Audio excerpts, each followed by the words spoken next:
The Miami Dolphins 2023 schedule has been released. What is it? Our reaction, that here on this episode of Locked On Dolphins. You are Locked On Dolphins, your daily Miami Dolphins podcast, part of the Locked On Podcast Network, your team every day.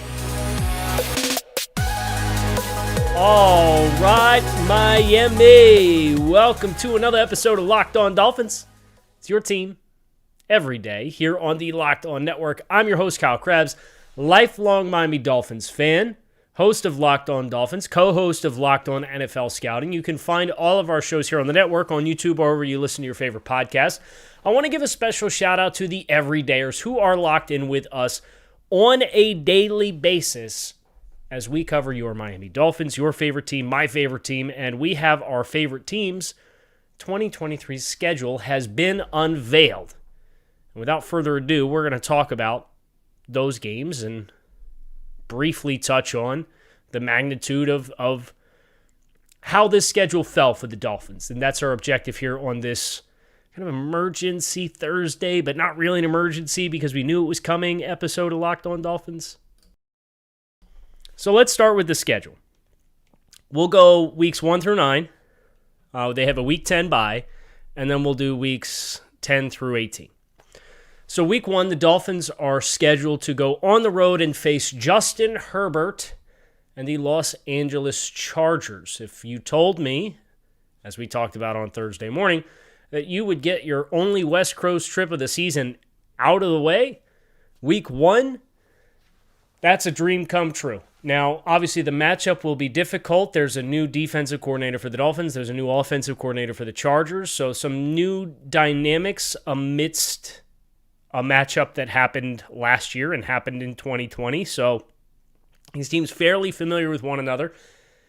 And getting a chance to open at 425 in a high-profile spotlight game is certainly a big picture game for the Dolphins that will have a lot of eyes on it. In week 2, and this was reported throughout the course of the day on Thursday, there was some speculation whether or not it would be the Tom Brady game or not, but the Dolphins will indeed be in Foxborough for Sunday Night Football. So their first 2 weeks on the road, they will play the New England Patriots. That's a cold weather team you're playing in September.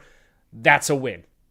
In itself, that is a win. And catching the Patriots early seems to be an annual staple of the Dolphins and their schedule. But, hey, it ain't broke. We ain't going to fix it. The Patriots continue to be a team that the Dolphins play early, and hopefully the Dolphins' early season success against those Patriots can continue as well. Week 3 is the home opener, and the Dolphins will be hosting the Denver Broncos. I love this matchup as a early season game. Denver, obviously high altitude team, having to come to South Florida with the slog of the humidity and the challenges that presents. You have to figure the Dolphins will wear white. The Broncos will be in their Navy uniforms. And you're going to hope to bake them out of the stadium. And from a climate and a weather and a time change perspective, there's a lot of things in favor. Plus, a new head coach in Sean Payton with a new offense that is probably still going to be looking to find its footing a little bit. I think there's plenty of dynamics to like there. Not so much, but again, cold weather team playing in the first 4 weeks of the season. The Dolphins go to Buffalo in week 4. Get that game out of the way early. I will say this. The Dolphins last season played 3 one-score football games with the Buffalo Bills. This is no longer the Brian Flores Dolphins that would get waxed by Sean McDermott's team. You'd like to think you have the ability to keep that game competitive. I don't love that 3 of the first 4 games are on the road, but also at the same time, the Dolphins only have 7 true road games this season, and you got half of them in the first 4 weeks of the year. When you put it through that lens, it's a little eye-opening. And the Dolphins are back in weeks 5 and 6 at Hard Rock Stadium to play the New York Giants and the Carolina Panthers. That Panthers game is kind of interesting because it's late enough, you're getting close to midseason, where you could be in Bryce Young territory. And if you told me the Dolphins were going to play a rookie quarterback in week 1 in that matchup, I would really like that matchup for the Dolphins. So I love that that's not a week 1 or week 2 matchup where they may still cling on to Andy Dalton. That's a matchup where I think Miami could end up drawing Bryce Young, and with Vic Fangio and company, that is a favorable formula in my mind for the Dolphins for those back-to-back games at home. There's not a lot of silver lining to be found in Week 7 at Philadelphia for Sunday Night Football against the reigning NFC champion Eagles.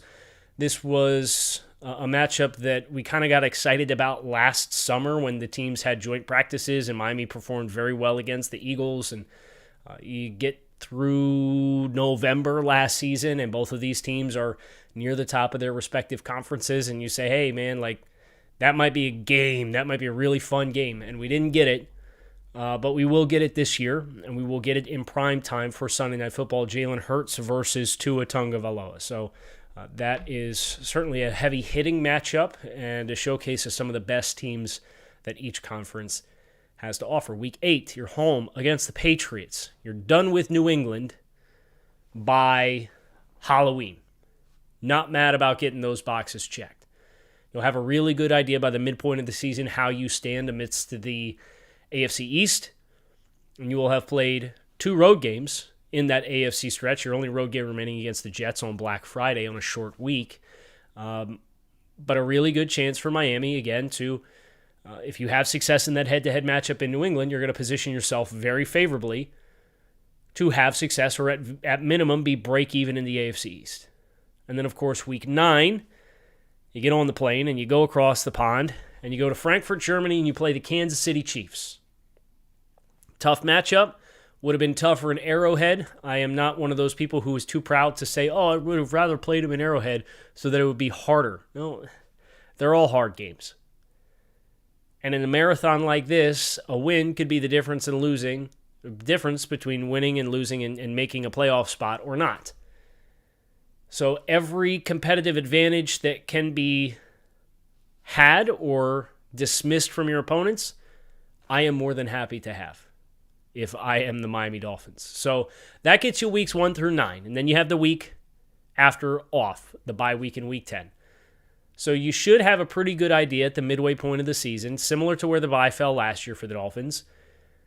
But what really opens my eyes is the way that this schedule unfolds in the second half of the season as compared to how it unfolded last year in the second half of the season. And that's what we're going to talk about next year on Locked On Dolphins. But before we do, I have to tell you about our friends over at Built. Built is a protein bar that tastes like a candy bar. These things are high in protein, high in fiber, low in calories, low in sugar. They have 100% chocolate on all of their bars. They're absolutely, positively delicious. So whether you are looking for a delicious snack, something to grab and go, a meal replacement, post-workout, you name it, Built can be it. You can go to Built.com, pick yourself up a variety box. You can go to Walmart, go to the pharmacy section, get yourself a 4-bar box, or you can go to Sam's Club and get the 13-bar box, have one on the way home, and still have a dozen waiting for you for the rest of your day. Head to Built.com, Walmart, Sam's Club, get yourself a box of Built, and thank us when you do.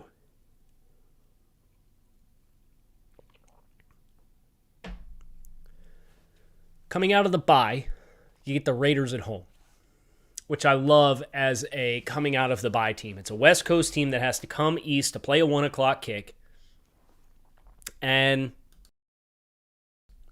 if we're being honest about the Raiders, I don't think they're going to be particularly good this year. They traded away Darren Waller. They lost Foster Moreau. They made no upgrades on the offensive line. They changed quarterbacks to Jimmy Garoppolo. They made no additions to the back seven of the defense. Their defensive line, they kind of took a developmental player in Tyree Wilson with their first pick.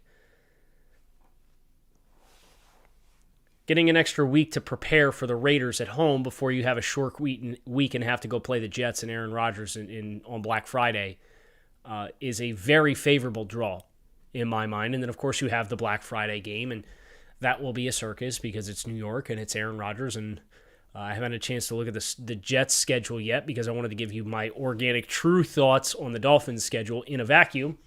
And then we'll talk about the dynamics of the other teams and how their schedules break down. And we'll, of course, do a schedule prediction and so on and so forth. There'll be a lot of great content coming out of this schedule release. But once you get through the Black Friday game, remember, that's a mini bye. You get an extra 2 days. This is the juncture where if the Dolphins can find themselves in a similar position to where they were last year, record-wise, after 11 games, and they were 8-3 last year after 11 games, this schedule breaks down very, very well. I mean, for case in point, Washington, Tennessee, New York, Dallas, Baltimore, Buffalo, 4 at home, 2 on the road. And one of your road games in early December, after you play Black Friday with a mini bye, is at Washington with Sam Howell and company at quarterback. That is a draw that I like a lot. And then, oh, by the way, the following week, you have an extra day of preparation before you play the Tennessee Titans as well, at home in a primetime slot. So, from the bye through a month after the bye, you really have an opportunity. Coming out of bye, play Raiders, go to New York on a short week, extra rest play at Commanders, extra rest play Titans. You can remove all the doubt. And again, these schedules are about getting hot at the right time and good teams going on runs late in the season. Dolphins went on a run midway through the season and stalled at the end of the year.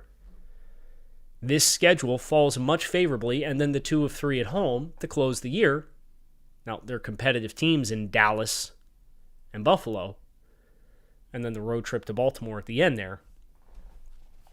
But the way that breaks for you, you have a lot of reason to be optimistic about each and one of those respective matchups. Now, I don't necessarily think this is slam dunk, 13 wins, Dolphins running away from things. I think this division is going to be highly competitive. But that's why so much of my personal point of emphasis when talking about these games is indeed talking about the peripherals of the game.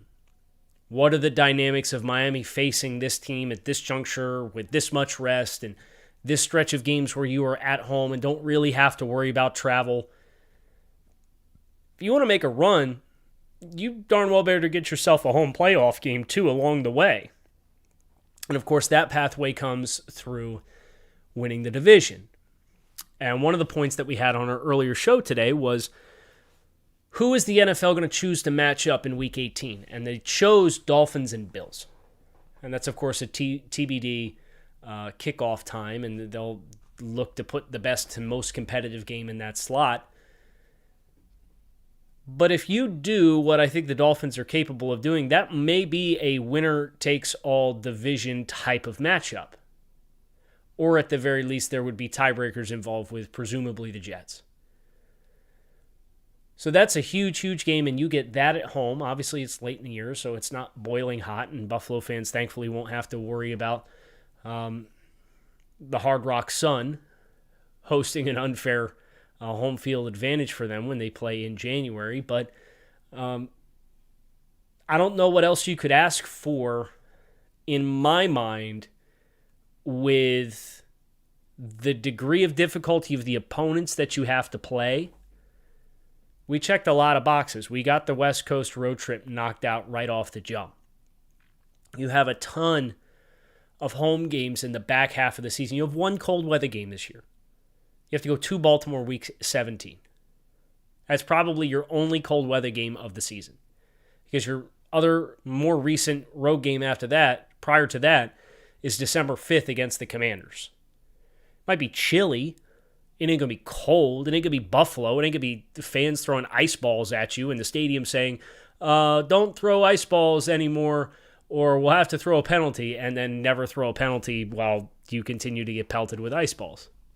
But that's payback for Hard Rock Sun, so it is what it is. You don't have a lot of that to worry about. You have favorable rest draws throughout. You get the bye immediately after the Europe game. I think you get a great team to draw with a scheme change and a climate disadvantage to come to your place to start the season. You just have to kind of go through the gauntlet of what those first 4 weeks are from a 3 games on the road against competitive teams with the Chargers, the Bills. The Patriots could be a challenge, not to be totally dismissive of them. But if you're 3-1 coming out of that stretch of 4, I'm over the moon. If you're 2-2, then you buckle down because you say, okay, I got four road games the rest of the year. We're 2-2. First quarter of the season's done. I got 4 road games. Let's go get it. Miami has been one of the better teams in the NFL at home in recent history. I'm pumped. I really genuinely think that big picture, especially that back half where the team faltered last year with the 3 road trips where you had to go to Buffalo and the 2 West Coast games. You have the inverse of that this year to close the season. Not much more you could ask for. So that's weeks 1 through 18.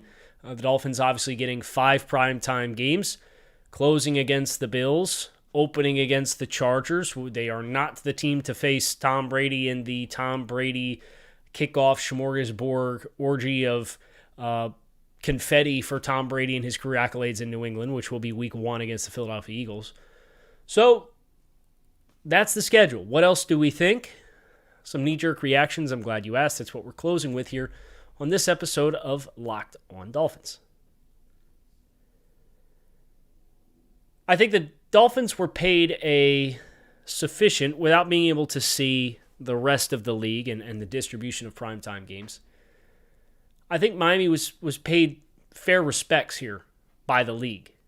The fact that they got a home Monday Night Football game against a team that we're not expecting to be overly competitive in Tennessee, I think that's a compliment to Miami, is to be the sell of that game. You're closing against Buffalo, so the league is telling the world their expectation is that Miami will be competitive down to the wire. You obviously get Sunday Night Football showcases against the defending NFC champions and the New England Patriots in the Mac Jones Tua Tagovailoa Bowl. And you've got more spotlights with Tua, Patrick Mahomes, 2 high-powered offenses in Germany. You get a week 1 opener with 2 quarterbacks from the same draft class picked back-to-back. They've tied the first 2 games of the series 1-1. That's in a 4 o'clock time slot, so it's going to be more of a standalone type of game.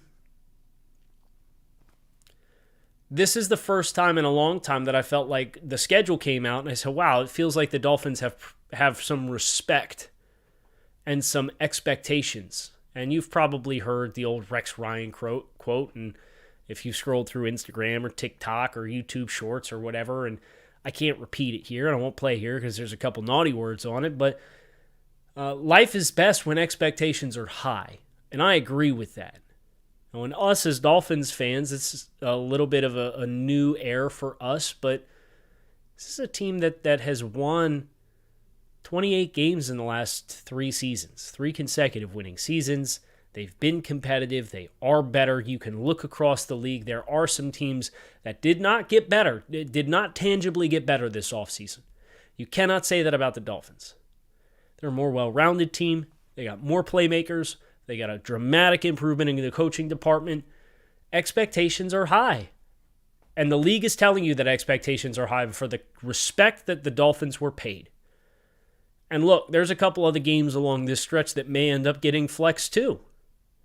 You may end up with half a dozen primetime standalone games if you're the Dolphins. And if you do, great. But what I need to do is I need to sit down and I need to digest this schedule. I need to look at the schedules of the other teams and what's sandwiched in front of and behind the Dolphins games. And I need to pick some games because we're going to do our first schedule prediction here in the very near future. And that is our plan. So make sure you keep it locked in here on Locked On Dolphins. It is your team every day. I'm Kyle Krabs. I appreciate you guys checking out the show. You can find us on YouTube or wherever you listen to your favorite podcast. Shout out to our everydayers who keep it locked in on a daily basis. Fins up. Enjoy the rest of your afternoon or your evening, and make sure you hit subscribe. Come on back and see us again soon because we are diving in to the Dolphins schedule head first. Peace.